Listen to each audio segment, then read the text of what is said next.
semua, hari ini berkumpul kembali di ruang kelas ini untuk mengikuti kegiatan diseminasi aksi nyata modul 1.4 tentang budaya positif. Sebelum memulai kegiatan, saya minta waktu, saya minta Ibu Kris untuk doa. Marilah kita berdoa dalam nama Bapa dan Putra dan Roh Kudus. Amin. Allah Bapa di dalam surga, puji dan syukur kami haturkan kepadamu karena berkat dan perlindungan-Mu sehingga kami bisa berkumpul di tempat ini guna mengikuti kegiatan calon guru penggerak kami dengan tema diseminasi aksi nyata modul 1.4 tentang budaya positif. Semoga kegiatan ini berjalan dengan lancar sesuai dengan harapan kami. Namun tetap kami puji kini dan sepanjang masa. Amin. Dalam nama Bapa dan Putra dan Roh Kudus. Baik, terima kasih Ibu Kris yang sudah memimpin kita dalam doa.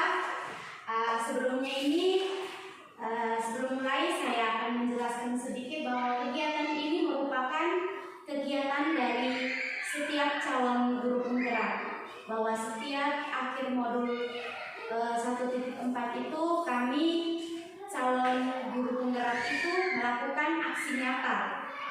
Tujuannya ini bahwa apa yang kami dapatkan itu tujuannya untuk memberikan atau menyebarkan kepada teman-teman guru yang ada di sekolah yang berkaitan dengan budaya positif. Jadi saya harap kita semua mendengarkan sama-sama ya. Jadi ini sebelum lanjut ke materi, saya ada buat kesepakatan kelas. Jadi kita lihat sama-sama bahwa kesepakatan kelas ini adalah kesepakatan yang kita buat sama-sama ya. Jadi ini yang saya buat. Nah sebentar mungkin ada tambahan dari teman-teman, kita boleh apa lagi di sini ya. Nah jadi di sini yang pertama kesepakatan ini adalah yang pertama berpartisipasi secara penuh. Setuju? Setuju. Oke. Saling menghormati ketika ada yang berbicara. Setuju. Ya. Handphone di silent atau dikasih nada diam. Setuju. Terus ketika ada yang keluar kelas harus meminta izin. Oke, mungkin ada tambahan lain dari teman-teman? Hadir tepat waktu. Oh iya, karena kita sudah hadir tepat waktu jadi sudah pas ya. Jadi kesepakatan ini sudah pas ya. Oke, kalau begitu saya lanjut ya.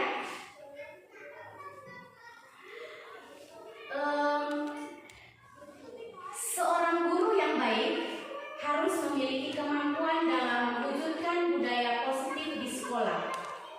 Budaya positif tersebut dapat dijalankan dengan menerapkan konsep-konsep inti seperti, jadi di dalam ini budaya positif ini kita seorang guru itu kita dapat mewujudkannya itu dengan menerapkan beberapa konsep inti. Jadi yang kami pelajari itu ada 6 konsep inti. Yang pertama itu disiplin positif, yang kedua itu motivasi perilaku manusia, yang ketiga keyakinan sekolah atau kelas, yang keempat kebutuhan dasar manusia, yang kelima adalah posisi kontrol guru, dan yang keenam segitiga restitusi. Jadi di semua itu untuk mewujudkan budaya positif di sekolah itu kita seorang guru itu harus menerapkan ke-6 konsep ini. Sekarang kita akan bahas satu persatu ya. Dari ke-6 poin itu kita akan bahas satu persatu. Yang pertama itu adalah disiplin positif. Menurut teman-teman, apa itu disiplin positif? Menurut teman-teman, apa itu disiplin positif? Ada yang tahu?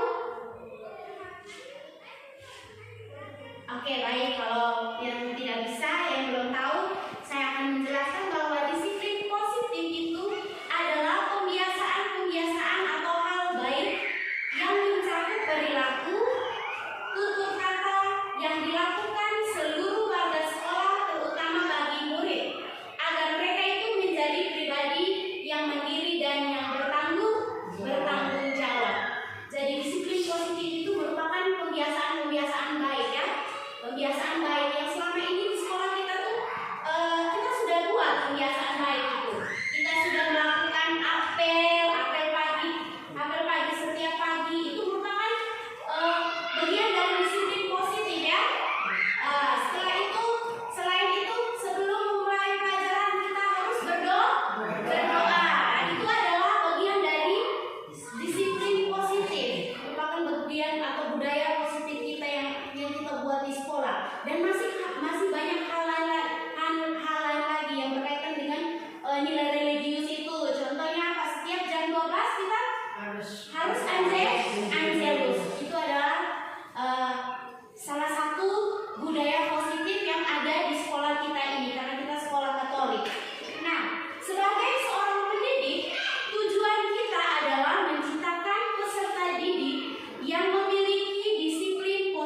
tanggung jawab, Iya, terus disiplin, disiplin, mandiri, mandiri, jujur, jujur, saling menghargai, iya. menghormati.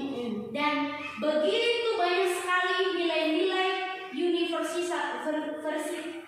universal ya, nilai-nilai kebajikan universal itu begitu banyak sekali.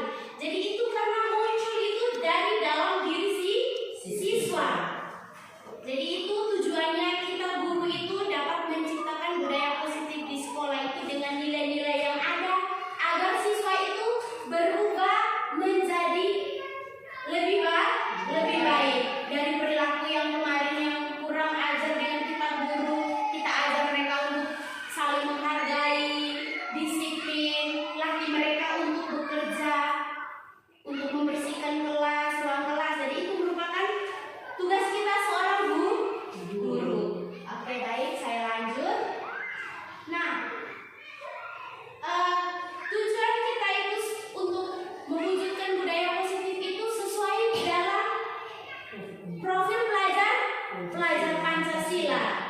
Jadi semua nilai-nilai yang kita sebutkan tadi itu sebenarnya tujuannya hanya satu yang kita harus ajarkan kepada anak-anak didik kita, yaitu hanya di dalam profil pelajar Pancasila.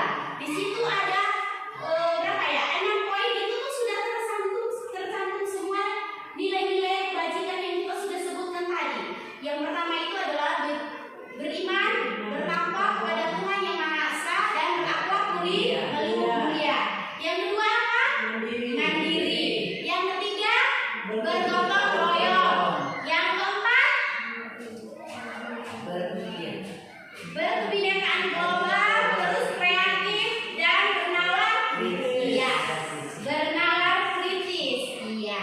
Jadi semua itu tujuan kita guru, kita menjelaskan kepada anak-anak didik kita bahwa semua nilai-nilai kebajikan itu tujuannya itu semuanya itu ada di dalam profil pelajar Pancasila. Oke, saya lanjut. Motivasi perilaku manusia ya. Nah, berdasarkan budaya positif itu tadi kita sudah berbicara bahwa semua tindakan yang dilakukan peserta didik itu berdasarkan dari motivasi dari dalam diri mereka. Nah, sekarang apa itu motivasi? Dorongan yang timbul pada diri seorang untuk melakukan suatu tindakan dengan tujuan tertentu. Iya. Jadi motivasi itu merupakan dorongan yang timbul dari diri seseorang secara sadar atau tidak sadar untuk melakukan suatu tindakan. Jadi anak-anak itu bekerja itu misalnya mereka membersihkan kelas, jangan karena takut dipaksa atau takut dihukum guru. Jadi mereka bekerja itu karena atas dorongan dari dalam diri mereka. Karena di dalam diri mereka itu ada nilai yang mereka percayai, yaitu nilai apa? Kalau membersihkan kelas, pintar sekali, tanggung jawab ya. Jadi nilai tanggung jawab yang ada di dalam diri mereka. Nah, yang kami pelajari di dalam program guru penggerak ini hanya ada 3 perilaku motivasi perilaku manusia. Yang pertama itu untuk menghindar ketidaknyamanan atau hukuman. Yang kedua untuk mendapatkan imbalan atau penghargaan dari orang lain. Dan yang ketiga itu adalah untuk menjadi orang yang mereka inginkan dan menghargai diri sendiri dengan nilai-nilai yang mereka percaya. Nah, dari ketiga poin itu, poin yang pertama dan kedua itu merupakan menurut pandangan teman-teman, menurut pandangan ibu-ibu semua, dari motivasi yang pertama dengan yang kedua itu kira-kira motivasi dari dalam diri atau dari luar. Jadi motivasi yang dari dalam diri, yang muncul dari dalam diri itu hanya ada di dalam poin yang ketiga, yaitu untuk menjadi orang yang mereka inginkan dan menghargai diri sendiri dan nilai-nilai yang mereka percaya. Nah, begitu pula dengan kita seorang guru ya. Tujuan kita datang mengajar ke sini itu karena munculnya motivasi dari dalam diri kita, bukan karena kita takut dimarahi oleh kepala sekolah, atau mungkin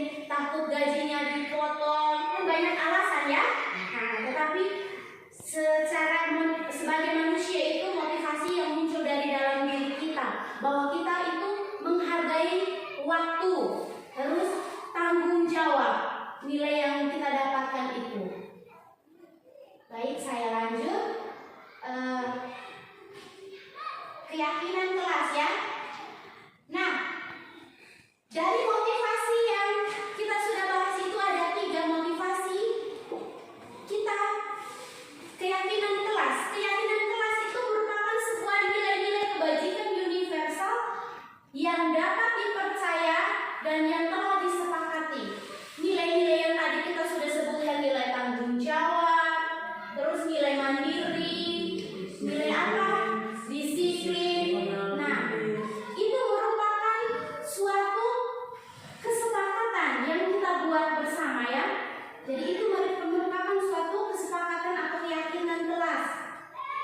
Jadi di sini di dalam keyakinan kelas itu, guru itu berperan dalam mewujudkan terbentuknya keyakinan sekolah atau kelas dengan adanya kesepakatan antara guru dengan siswa. Jadi kesepakatan kelas itu merupakan jadi keyakinan kelas itu merupakan kesepakatan antara guru dengan siswa. Jadi tadi seperti contoh yang tadi saya sudah buat dari awal itu merupakan salah satu keyakinan atau kesepakatan yang kita buat ya. Itu merupakan contoh. Saya sengaja buat begitu supaya ada gambaran kepada teman-teman bahwa untuk membuat kesepakatan kelas itu sebelum memulai pelajaran itu kita seorang guru itu kita harus membuat keyakinan atau kesepakatan ke kelas. Nah, keyakinan kelas ini berupa pernyataan-pernyataan universal yang mudah diingat dan mudah dipahami dan yang harus diterapkan di lingkungan sekolah. Jadi untuk kayak contoh kita yang di SD sini, kita jangan terlalu buat yang panjang lebar yang sulit-sulit untuk mereka pahami, jangan ya, kita buat yang mudah diingat. Contohnya, buanglah sampah pada tempatnya, ya. Nah, jadi seperti itu atau saling menghargai, harus saling menolong. Jadi kita buat yang mudah diingat atau dipahami oleh siswa. Nah, tujuan dari keyakinan kelas atau sekolah ini adalah satu, mewujudkan merdeka belajar untuk anak. Yang kedua, mewujudkan disiplin positif pada anak. Yang ketiga itu membentuk karakter yang positif pada anak melalui kebiasaan-kebiasaan. Nah, contoh yang sudah seperti saya jelaskan tadi, seperti yang kegiatan pembiasaan sebelum doa sebelum ini mulai pelajaran. Kalau kita di sini kan biasanya doa 2 kali ya, di dalam doa secara umum, terus dengan di dalam kelas. Ya. Jadi itu adalah merupakan pembiasaan-pembiasaan atau kebiasaan-kebiasaan disiplin. Jadi itu tujuan kita adalah membentuk karakternya siswa. Jadi dan yang kelima itu adalah menumbuhkan adanya semangat belajar pada peserta didik. Dengan adanya keyakinan atau kesepakatan yang kita sudah buat itu, mereka jadi semangat belajar. Nah, saya ambil contoh misalnya di dalam kelas itu. Misalnya kita sudah buat kesepakatan kelas ya. Misalnya ada yang berkelahi di dalam kelas. Nah, di situ kan ada konsekuensinya. Nah, di situ kita harus ingatkan mereka. Kita kan sudah tulis bahwa jangan berkelahi dengan teman.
yang bertentangan dengan nilai-nilai kebajikan.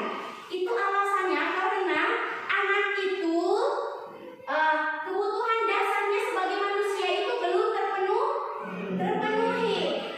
Nah, kebutuhan dasar sebagai manusia itu ada 5 yang kita pelajari, yaitu yang pertama kebutuhan dasar sebagai apa? Iya, bertahan hidup. Yang kedua itu adalah kasih sayang dan rasa diterima. Yang ketiga penguasaan. Yang keempat kebebasan, dan yang kelima itu adalah kesenangan.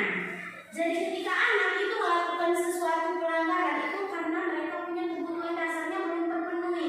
Jadi kita sebagai seorang guru itu kita harus mengetahui dulu. Kita harus panggil dia baik-baik ketika anak melakukan kesalahan itu. Kita tanya dia baik-baik. Kenapa kau itu misalnya? Kenapa kau itu tidak pakai sepatu? Contoh ya. Nah, ketika anak sudah tahu bahwa saya ibu sepatu belum beli.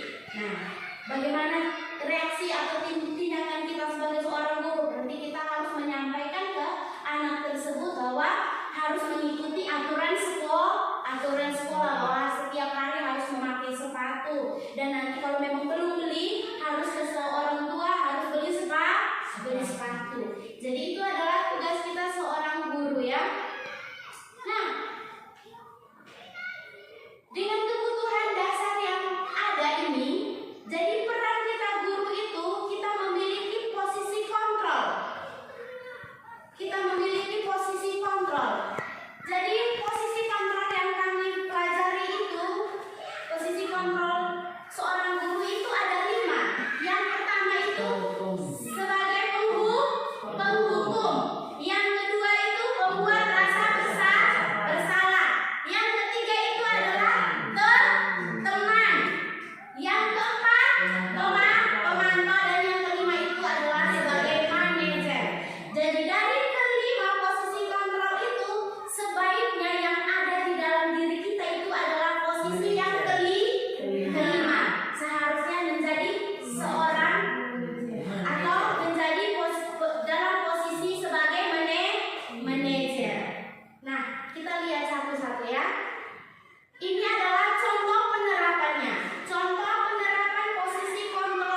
Jadi saya rasa teman-teman juga baru dengar ya. Saya juga baru dengar karena mengikuti program pendidikan guru penggerak ini. Sebenarnya kalau seandainya saya tidak ikut, bahkan juga semua di sekolah ini juga tidak tahu ya apa itu restitusi segitiga atau apa itu keyakinan kelas. Kita hanya tahu peraturannya atau tata tertib yang selama ini kita buat, bukan keyakinan atau ini bukan keyakinan. Nah, restitusi segitiga itu merupakan suatu proses menciptakan kondisi bagi murid untuk memperbaiki kesalahan mereka, sehingga mereka itu bisa kembali pada kelompok mereka dengan karakter yang kuat. Jadi itu adalah restitusi segitiga. Jadi proses untuk menciptakan, memperbaiki keadaan murid, kesalahan murid ya. Nah, restitusi itu bukan menebus kesalahan, melainkan untuk belajar dari kesalahan. Tujuannya itu untuk apa? Untuk memperbaiki hubungan antara siswa dengan guru, untuk memperbaiki ke arah yang lebih baik. Nah, tindakan ini juga bukan merupakan suatu bukan suatu paksaan, tetapi ini adalah suatu tawaran. Di sini pun ada langkah-langkah. Ini ada gambar segitiga, jadi ada tahapan dalam restitusi, yaitu tahapan yang pertama itu menstabilkan identitas. Tahapan yang kedua itu adalah validasi tindakan yang salah, dan tahapan yang ketiga itu menanyakan keyakinan kelas. Menanyakan keyakinan. Nah, dalam tahapan menstabilkan identitas itu guru membantu murid untuk merasa dihargai, dihormati, walaupun mereka sudah berbuat salah. Jadi itu adalah tugas kita guru. Nah, walaupun mereka sudah melakukan kesalahan, tetapi mereka sudah berbuat salah. Tetapi di sini kita membantu murid supaya menghargai mereka, terus menghormati mereka. Nah, di sini guru juga dapat melakukan dengan menunjukkan empati. Kita bisa mendengarkan mereka, menanyakan mereka kenapa alasannya kamu berbuat seperti itu. Jadi begitu ya. Nah, di sebelah situ sebelah sini itu adalah contoh pernyataan yang kita ungkapkan di dalam tahap menstabilkan identitas. Nah, di sini kita bisa bilang, kita bisa katakan kepada anak-anak bahwa berbuat salah itu wajar, tidak ada manusia yang sempurna, bahwa bapak atau ibu dulu pernah melakukan hal itu. Nah, di sini ketika kita memanggil anak itu, di sini ibu panggil kamu itu bukan ibu mau cari siapa yang benar, siapa yang salah, tetapi ibu akan memperbaiki atau mencari solusi, yaitu ada di dalam tahap menstabilkan identitas. Nah, setelah kita mencari tahu persoalannya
validasi. Nah, setelah itu kita bisa tanya lagi, bagaimana cara untuk memperbaiki tindakan itu?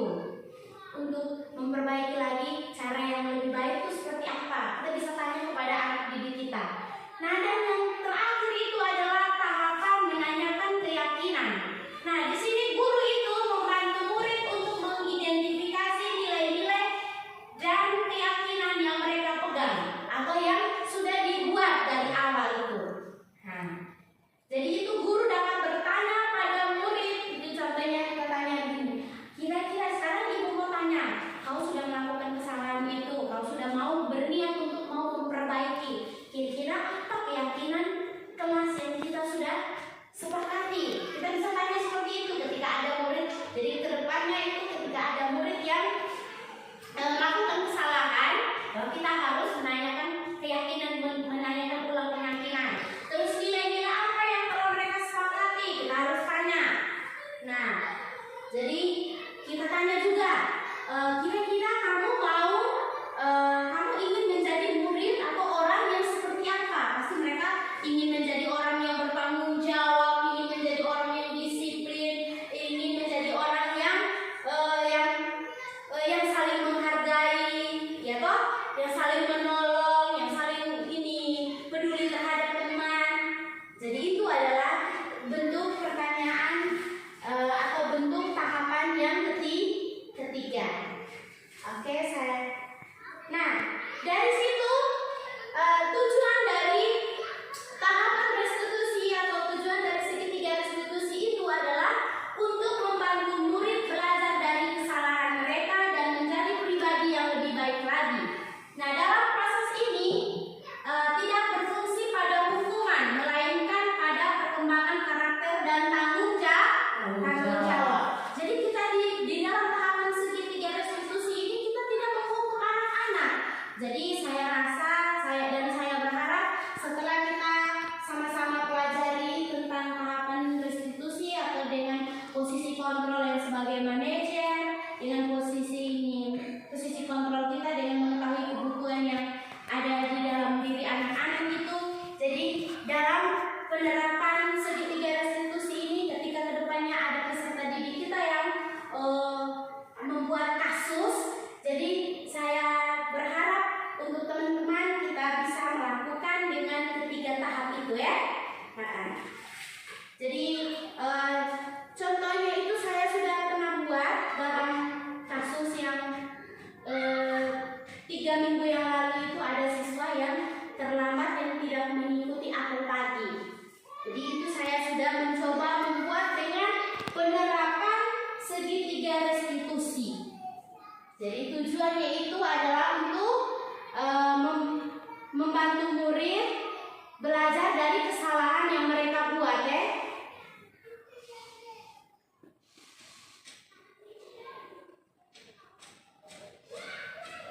Oke,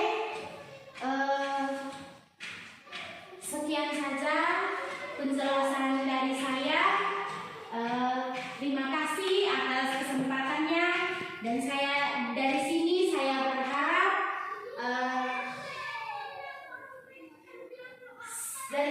berharap semoga apa yang saya paparkan ini teman-teman bisa mengerti, dan kalau memang pun belum paham, nanti setelah keluar dari sini atau kedepannya teman-teman bisa bertanya lagi kepada saya.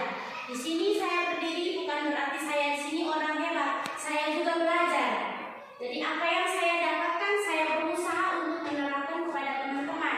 Jadi tujuannya ini untuk kepentingan peserta didik kita. Jadi akhir kata saya mengucapkan terima kasih banyak kepada teman-teman semua yang sudah meluangkan waktu dan kesempatan pada hari ini. Akhir kata kita dengan tutup dengan doa.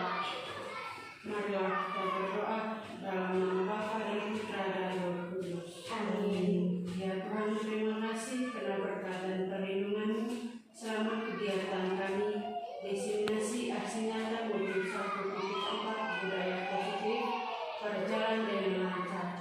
Dan semua pemaparan materi ini semoga bermanfaat bagi kami ke depan. Namamu tetap kami puji kini dan sepanjang masa.